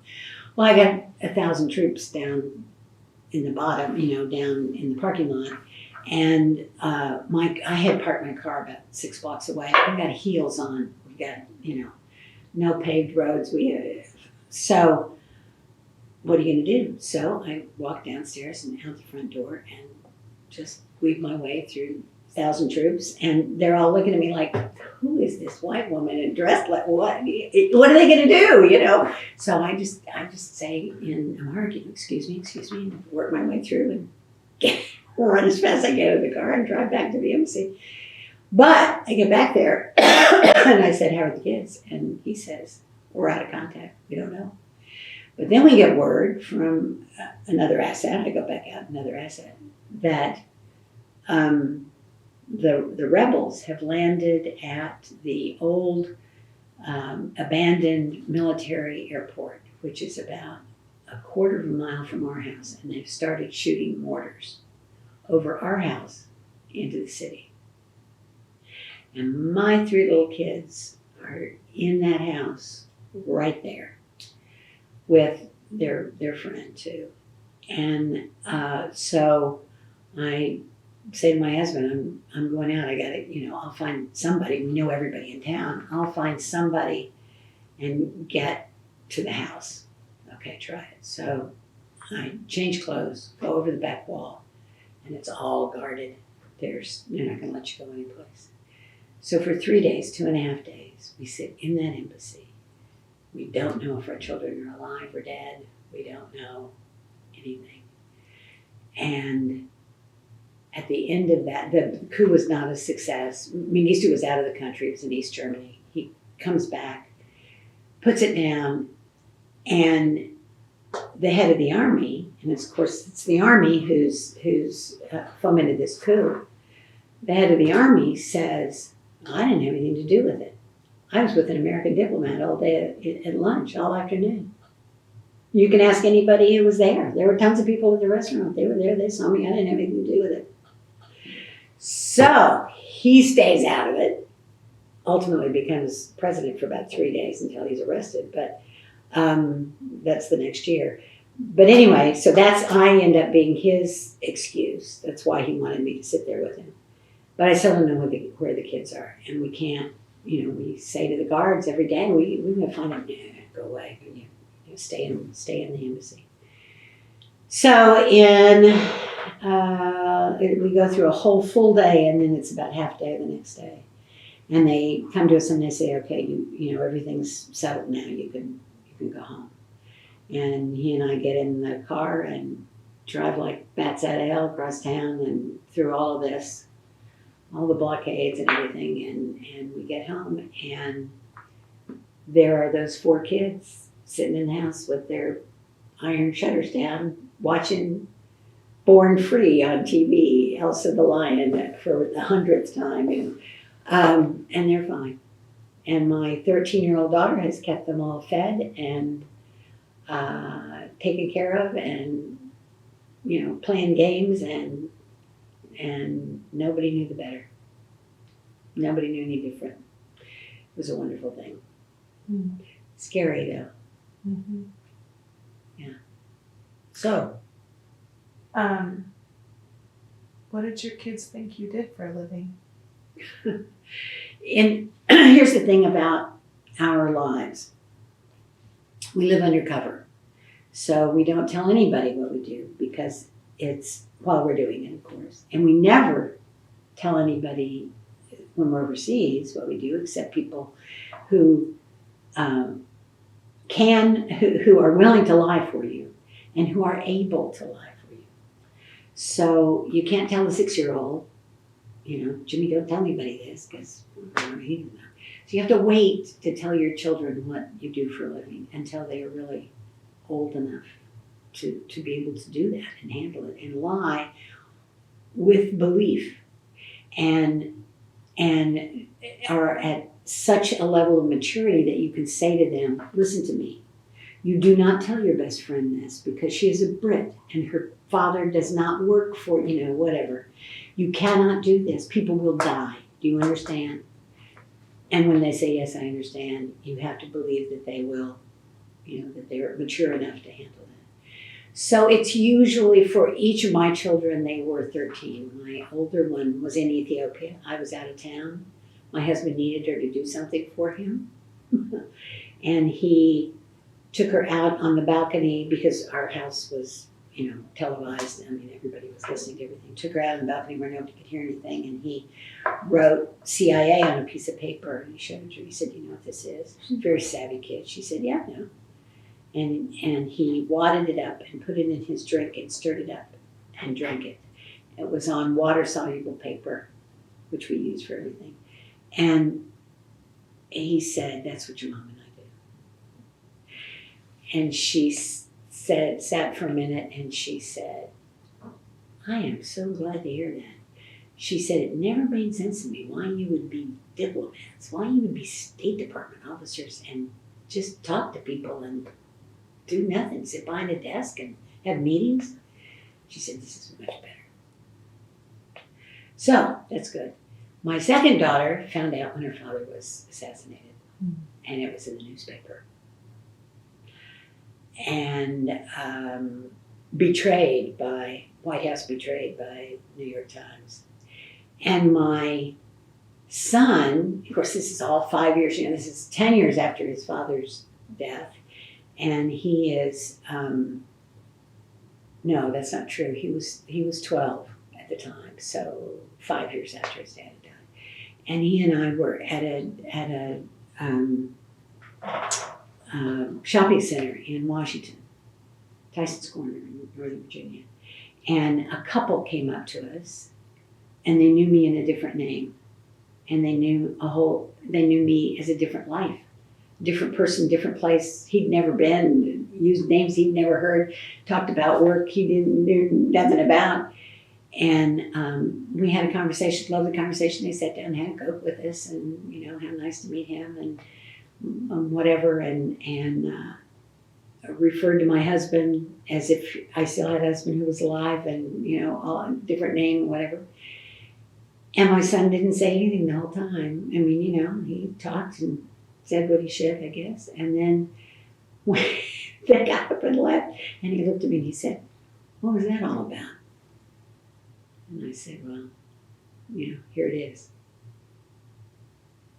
And he got up and walked away, and I didn't see him for about 2 hours. This was before you worried about your kid being kidnapped in a shopping mall or gunned down or whatever. And he came back in about 2 hours, and he's the one. He's an historian. I mean, he is literally now a classic Roman Greek historian. And I thought he's the one who will follow in the footsteps. He's the one who's really all about this. And I said, so what do you think? And he said, I don't want to talk about it. And he didn't for about 2 years. Interesting. Mm-hmm. He is now a 5th grade teacher and loves it. So he did follow in some of the footsteps. Right? And my older daughter, I will say this now because by the time anybody sees this, she probably will change jobs, but she is the executive chef of the CIA. Your former employer, the CIA. Yeah, not the Culinary Institute of America, the CIA. Yeah, she is. That's pretty amazing. Yeah.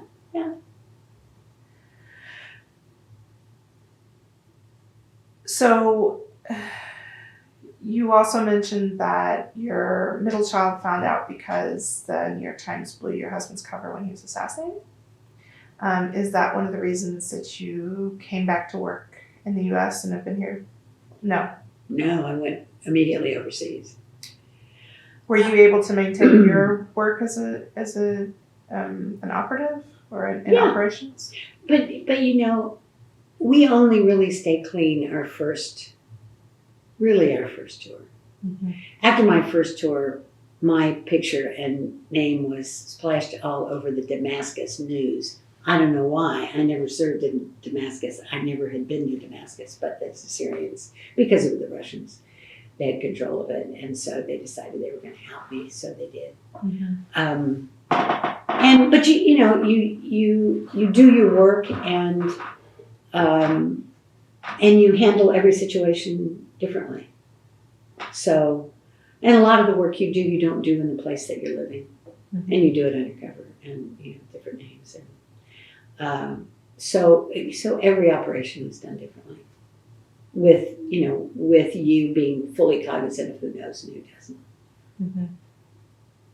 And let me just say too, the more senior you are, the more valuable it is that people do know what you do, because then people come to you and say, "I'd like to work with you.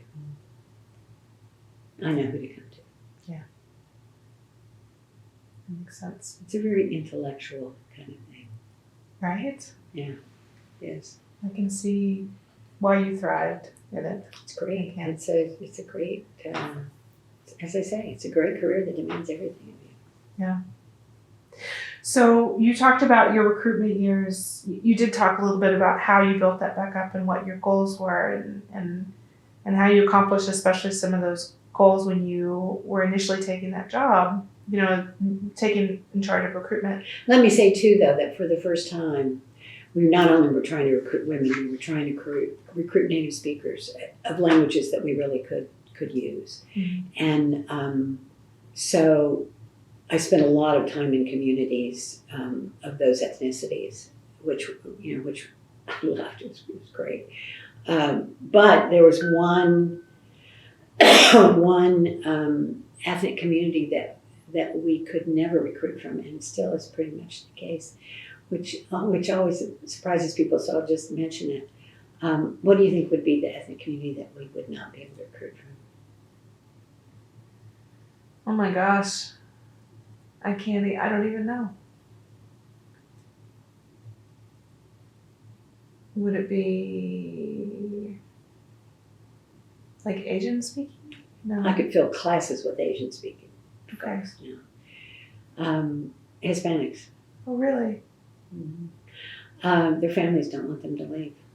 They don't want them to live far away. And we are a foreign-based service.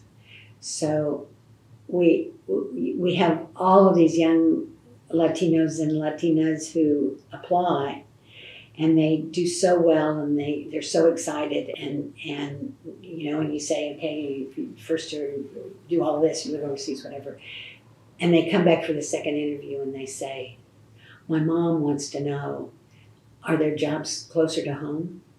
No, I can't do it. I mean, that's honest. It's sad. Most of our Spanish speakers are not native. That's interesting. That's interesting. And there's a lot of work to do down there. Yeah. Well, so talking about, your work to really try and diversify the CIA during those different pushes. So, and I know it's been fairly recent since the first female director has been appointed. I guess I can't say that. Yes, who's one of my closest friends. Okay. I guess I'm not surprised because the makeup and the time seems... Who is basically my children's godmother. Okay. And, we are very close. And you notice when Gina Haspel we're talking about, when Gina became director, there are 4 directorates in the CIA. She added a 5th, and 4 of those 5 directorate chiefs were women under her. And very good. Mm-hmm. And she was a terrific director. So, trying to protect the agency, let me just say. I won't say more than that. Well, the political chronology is there for anyone to make inference. That's right. That's why she was there. So I'm guessing that you supported her. And it does seem from the outside that's made a difference, just because you can see that higher level cabinet. And there was so much reporting done around her confirmation period about the history of women in the CIA and all these interviews that were. And she was always quick to say, "I stand on the shoulders of the women who came before me." Yeah. She's getting ready to be awarded the Helms Award this year, and I think that's what she's going to talk about is women in the agency. Oh, interesting. Yeah. Fantastic. She's we basically all, from the time we were kids, pledged. Well, when I was a new GS 13, I don't know if you know about GS scales, we come in, I came in as a GS 8. So you go 8, 9, 10, 11, 12, 13, 14, 15, and then you become senior service. 1, 2, 3, 4, I'm retired as a 5. When I was a 13, so what we call a journeyman ops officer, I was in Sudan, and our HR, the Africa Division HR chief, a woman, came out, and she said, and I had just sent my older daughter off to boarding school in the United States. And I had just gotten a letter from her that day that was tear-stained, saying, "Mom!" First time we'd all been separated. So anyway, this woman came in and she said to me, "So tell me, what kind of career do you want to have? What do you expect to become?" And I said, "Well, I certainly expect to become an SIS and a division chief." And she looked at me and she said, "What are you smoking?" She said, "First of all, you've been overseas, nobody knows you. And secondly, you're a woman. They're never going to do this." And I remember just being so angered by that. How dare she say that to somebody? Not just me, anybody, that she would say, "You can't do this. You're being restricted by cultural, whatevers." And I said, "Well, I guess we'll see." And she was still in the agency when I made my SIS, went into the senior service, which is equivalent to a general flag officer in the military. And she had the grace to come up to me afterward and say, "I remember that conversation with you." And by then I'd been the division chief, of Europe, head of Europe, and different things. She said, I'm sorry, I think about that conversation a lot." So, okay. I said, "Well, I hope you didn't have it with anybody else." She said, "Unfortunately, I had it with a lot of women." And I said, "Yeah, I guess we all learned that lesson." So, we really, as young officers, pledged that we would do everything we could. And in fact, I don't think I've ever told this story, but I can't remember if I have or not. When a group of us, there were 5 of us who were just 15, so right on the cusp of moving into that senior piece, and we'd seen all of these men that we had come up with or who had come up behind us being promoted into these jobs and being given these jobs overseas, whatever, and we had never even been thought about doing it. So this man who was Jack Downey, who was the new head of the service, who was wonderful, we went into him one day and we said, "Jack, we have laminated our names and our telephone numbers and our positions, and we are now going to attach it to your phone cord. May we have that permission to do that? Because whenever somebody says to you, we need someone to fill this position, you're going to see our names there and you're going to do that." He said, "Be my guest, ladies." So we did. And we were all promoted within the next couple of years under him. You really did that? Absolutely, we did it. We're telling you to, because like in so many organizations, you're told, "Isn't it great? The group behind you is going to be the next step. You're laying the groundwork." "Well, I'm tired of laying the groundwork. For how many years do I have to do that?" So we said, "That's it. Forget it. We're not going to lay groundwork for anybody. You better get us up there." So he was. He didn't do anything he wouldn't do for guys, but he did it for us, as well. And it was terrific. So, yeah, there we were. That's pretty cool. And we did it, and we did it for each other all the time. We have a term. There's been a lot written. Nothing, I think, that really captures it, called the Sisterhood of Spies, that we take care of each other in every way. So I'm proud of that. I'm proud to have been part of that. Maybe this is And a good, still am. I was about to say, and still am. this is a good transition point to talk about when you retired, and like you were still rocking the world in a lot of different ways. I retired. I retired for political reasons. I we'd had a director. We'd had a director who was just horrible, and he fired several of our good guys, very tough, who said to me, "You're going to be the only one left standing. You got to stay till this guy goes, and he'll go." And he did, and he went under, basically was fired, the director. And the day that it was announced that he was going to be fired, I went to the head of clandestine service and I said, "He goes, I go, because I've lasted him out. I'll stay one day longer, but that's it. I'm going."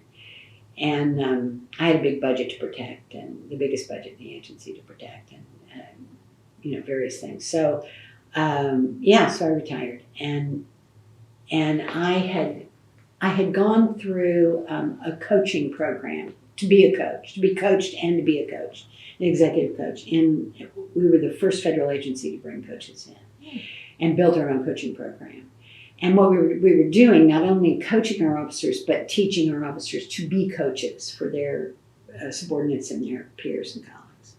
And it was a really successful program, started and run by this incredible woman who'd been with the agency for a long time, Susanna Isaacson. And so when I retired, I knew that I wanted to do that, to continue that executive coaching some way. But I needed to go back to school and get my degree in that, which is basically equivalent to a master's. It's a 2-year program. So I was going to do that, but I looked around, and that was at the age, it's still going on, but not to the extent that it was then, of government contracting. And I watched all of these boys that I had grown up with and worked with go out and make millions of dollars as government contractors. Doing what? Doing just what we've been doing on the inside, and doing it in other capacities, and doing whatever. And I realized I knew nothing about contract. I didn't know nothing. I knew nothing about the world of the contractor. I had hired contractors for the last 10 years of my career, but I didn't know about being a contractor. So I knew I had to do that. So there was a company, Braxis is what it was called at the time, that was made up of all of the big CIA clandestine service retired officers, all the big station chiefs, division chiefs, whatever. And I was one of those. I was a big division chief and station chief and all that. So they hired me as vice president. And then even asked if I wanted to be president, and I said no, I didn't, that I wanted to do this executive coaching, and that I wanted to have my own company. And so their idea was that they would just incorporate that. They'd pay for my coaching training, and they'd incorporate that into the company and then sell me as make a whole other business of it. Mm-hmm. I said, no, I think I'll do that on my own. So after 4 years of really learning the contracting business, I went back to this woman who had started coaching in the agency, and now was doing it with for a couple of other federal agencies. And she and I had, over the years, become very good friends. And she tells this story that I walked up onto her porch one evening and said, "You and I are going to go into business." And she said, "Oh yeah? What are we going to do?" And I said, "We are going to be coaches. We're going to have our own coaching company." She said, "There's no such thing." And I said, "Oh yeah, we're going to start it." And she said, "Why are we going to do that?" And I said, "Because we can. And we are going to see how long it takes us to make $1 million. She said, "Why? We both have good pensions. We don't need this." And I said, "Because I look around at all of these guys who are doing this, and there's not a single woman doing any of this, and I just want to show them that we can." She said, "Good enough." And we incorporated the next day, started our business, started telling people we would, we'd coach. And we made $1 million in 10 months. Oh my God. So we ran that company and built it, brought in 3 other senior, all of us, executives from the CIA, women from the CIA. What man with an ego in a C corridor in a big company doesn't want to say, oh yeah, my coach was the senior woman in the CIA. They loved it. And we were really good coaches. Mm-hmm. Still are. So we started a company called Copia Coaching and Consulting. I knew I wanted a company that began with C because you had coaching and consulting, and Coca-Cola and all C's was a powerful thing. So I went through the dictionary and looked for every Greek word I could find that meant anything that Copia means fullness or plenty. So we started this company and we built it. And Susanna and I stayed with it for 4 years. It is still running strong. It now has 29 coaches and, multi-million dollar. It's great. And there they are. I'm having dinner with them all Tuesday. I'll be in Washington. But it was a wonderful experience. It was great to know that there's nothing that you can't figure out, in the private sector. And we loved it when we could sit at the table with the boys and say, oh yeah, we're doing real well too. And so I did that. And then during all of this, during the time from the I'd say I did serve in the field again after that. As I said, I went to the West Coast and did a big thing in the Pacific Rim. So I was able to work with the FBI and learn that whole piece too, and the Canadians and do all that. And so that was before you retired then? Before I retired, yeah. And then and was called back from that to be chief of Europe and do all that after 2001. But after that, it was really after I came back, so 2002, 2003, the call of Oklahoma started. And I can't mark why that was. I have a brother in Bartlesville, as I say, and I have several really good friends here that knew my secret, that kept my secret, and that lived in Stillwater and had never left. And psychologists will tell you the closest people you will ever have, the closest friends you will ever have are those you went to high school and college with. And that is true for me. And they all lived in Stillwater. So I started coming back occasionally for a football game.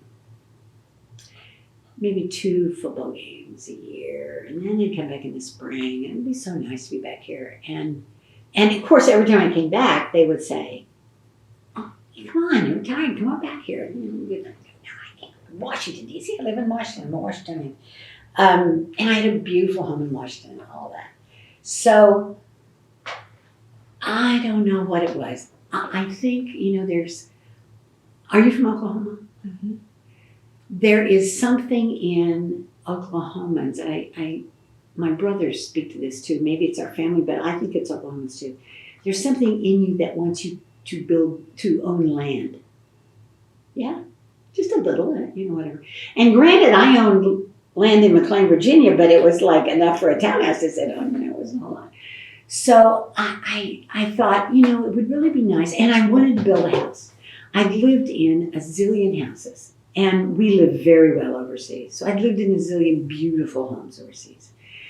And I thought, wouldn't it be great just to be able to, build what I wanted to build? And I made all this money, but I don't care how much money you make, you don't have enough to build a house in McLean, Virginia, or Northern Virginia, you just don't. Or you're out in West Virginia, and it takes you 18 hours to get into Washington through the traffic. And I hate to be picky, but the traffic in Washington was killing me. And I lived, I don't know if you know, I lived right by a CIA headquarters. Mm-hmm. That was also an issue because that meant they could pick up the phone and call me and I'd, do whatever. But even, just because you're retired doesn't mean, yeah. So I wanted to build a house. But I realized that the house I wanted to build was going to cost me, oh my gosh, I mean, millions and millions of dollars if I built it there. And I didn't want to be in Hawk. So I came back here and I thought, I don't have to build a big house. I'll just build a little house and I will come back for football games. I'll buy season tickets, I'll fly home, whatever. So I started looking for land. So I came back here and I found a realtor and a good rural realtor. And I said, I want something interesting.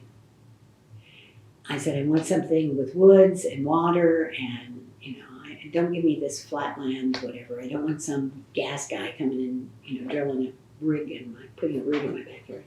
He said, well, okay, I'm going to show you some property. I said, I just want an acre or two. He said, I'll show you some property, but, and we can look at it and you can tell me what you like about it and then I'll start looking for you. Sorry. Said I have, I'm not in any hurry or anything. So he showed me this piece of property and it took my breath away. It was exactly what I wanted to do. It had hills and it had a forest and it had a stream running through it and a pond and all of this stuff. Beautiful. And an old 300-year-old white oak forest. Mm-hmm.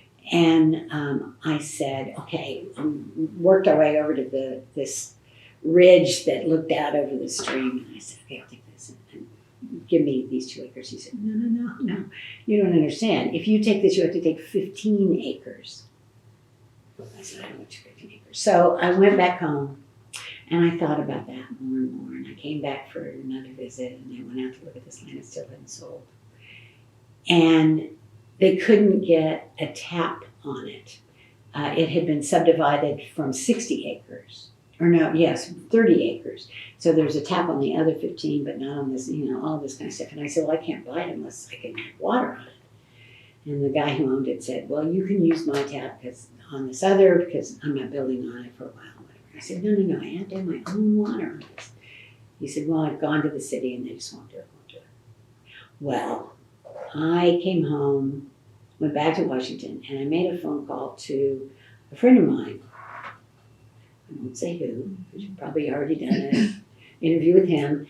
And I said, look, you guys are going to turn me down for a tap. I'm going to build $1 million house on this and, whatever. And he said, let me just see what I can do. So the next day I get a phone call from the guy who owns the property. He said, the funniest thing. He said, the city just called me and said they had made a mistake and they'd be happy to put a tap on that water, on that land. I said, oh, good. So I bought it. And then I thought, well, I let it sit for about a year, but I'd come back and I'd look at it. Gosh, it was so pretty. And I thought, well, if I'm going to buy 15 acres, I'm not going to put a cabin on it. And then I came back one time and it was beautiful springtime in Oklahoma and all my friends were here and all of my kids were in Washington, but kids reach a point where they ought to have their own lives and not be, worried about me or me worried about them or whatever. And there are airplanes and they can fly. They all, they make a living. They can do that. So I came back and said to a friend of mine who was one of the high-end builders here, will you build me a house? He said, I won't build it if you're going to build a French chateau or an Italian villa. I said, I'm building a cowboy house. He said, okay. And we built the house. It took a year. And I rented a duplex and went out every morning at 5:30 and got myself a dog and a pickup truck and built a beautiful house. And I'm very happy. That's wonderful. And who doesn't want to live in Stillwater, Oklahoma? This is a great town. It's great. Yeah. It's great. Great university to be associated with. And then I ultimately, after 22 years of being single, fell in love with an old cowboy from Stillwater, Oklahoma, who had done what I did. He graduated from college, moved away, never came back. but had played football and basketball here on scholarship and gotten an engineering degree. And we were introduced by friends and fell in love. I've now been married for 6 years to a wonderful man. Yeah. But I have to go to all the baseball games, so Ridgeville's tonight. That's true. You're busy right now. Yeah. 10 hours yesterday of baseball. Yeah. Well, that's an amazing full circle. I mean, it really is. And I love, one of the things I love about Stillwater is the ability to be involved in the community. I came back and immediately got involved in Wings of Hope and was president of Wings of Hope for almost 3 years. And then I sit on the board of Friends of Music for OSU. Mm-hmm. I'm on the board of the School of Global Studies, which is I've endowed a scholarship there. I love that. It's a wonderful program and just growing by leaps and bounds. Randy Kluger's terrific. I belong to Frontier Rotary. It's a great city. It was the Afghan program was terrific. Mm-hmm. The Project Great Settlement Project, which we are coming out of the other end of, and there's so many opportunities here, and it's a wonderful place. People are giving, and the politics I'm not high on, but oh well. It's Oklahoma. It's Oklahoma. It's a mixed bag. Mm-hmm. I have one last question that I am thinking of, and this is in relationship to the other thing you've done in retirement, which is joining a group who advises on entertainment and that covers espionage, right? Yes. Oh, yes. Spycraft Entertainment. So yes, it's great. This was started by two male spies, who worked for me at different times and whom I've known forever. So they're a little bit younger than I am, about 10 years younger than I am. And they tell the story that they came together and decided they were tired of all of these movies that portray the world of espionage so badly and so incorrectly that Hollywood needed to know what really was the deal. So they started this company and had, were really moving, but they hit the pandemic right when they started it. So everything basically had shut down. But they were, they called me one day and they said, we just got out of a meeting with a big time producer and director. And they said they were interested in having spies portrayed by females, female spies.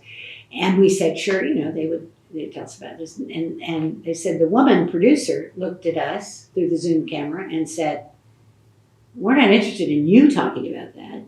Where's your woman spy who can tell us about what it's really like?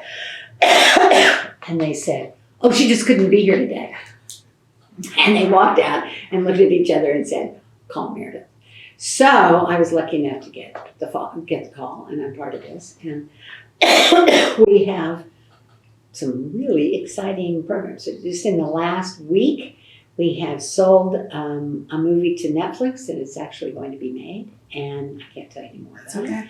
And we have another one with a very big star. The first one is like the biggest of stars who's going to do it, and this one is a script we wrote specifically for this actor, and he loves it. So he said yesterday he's in, and we're excited about that. And then another movie, we have about 30 projects that are in someplace in the writing, directing, producing, whatever. And 3 or 4 of them are mine specifically. So yeah, yay, movies and TV series. That's amazing. I wondered at the beginning of all this, I'm like, why does she not have a book? We're not allowed to do that. Yeah, well, of course, there's that side of it, but also, like, why can't you have several movies? When you rather have, 5 movies rather than than a book. Yeah. So yes, and this is, it's exciting, and it's much. I think because part of the reason I want to do this is educational for the public. I mean, people really do think that we, shoot them up. I have carried a weapon in most of my tours because I did war. Most of our officers never see one. We train with them. We know we can, use them when you have to use them. But, Vienna, Austria, they're not checking out, AR-16s to you. They're not, you're not using weapons in most of our assignments. So now there was a time where every new officer had to go to Iraq or Afghanistan. That time is over with, so that's no longer the case. But we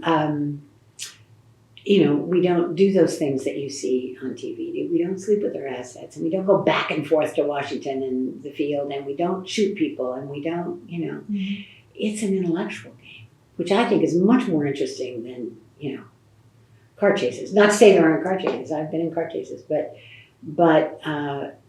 the meat of the subject is so much more interesting than what you see on TV. So you'll see them now. I can't wait. I really hope that I can Thank you. pick it out ahead of time. But Oh, I'm yeah. gonna We'll keep let my you know. eyes out. We'll Good. let you know. I'll be looking for it. Well, I think we've covered everything that I was hoping to be able to at least discuss partially in the time period that I've managed to Great. do. It's Are been we a lot here? of time, I know. Yeah. Is there anything else that you wanted to talk about? I don't think so. I think. Let me just say something. I have spent my life working with people from all over the world and all over the United States, and there has not been a day that I have not been grateful for the education I received at Oklahoma State. I would compare. I told you when I came in, probably 90% of the clandestine service were all Ivy League males, white males from Ivy League schools. My education, my ability to write, my ability to tell a story, because that's what we do. We build relationships with people, and then we write about them, and continue that relationship until they agree to work with us. My interpersonal skills, all of that, learned at Oklahoma State, easily as good or better than comparing educations, comparing backgrounds. My growing up in Oklahoma, those values, what's important. Don't please in all of these stories, don't lose sight of the fact that, I became a CIA officer for one reason, and that was to serve my country. And to make a difference in doing that. It was a wonderful way to do it. But those values came out of someplace. They came out of here. They came out of the kind of life that you're given and the values that you're given growing up in a place like this. We know what's important. Well, thank you. Thank you for talking to me today. Certainly, I enjoyed it. Thank you. It was fun. Good. All right, I'm going to go ahead and stop this.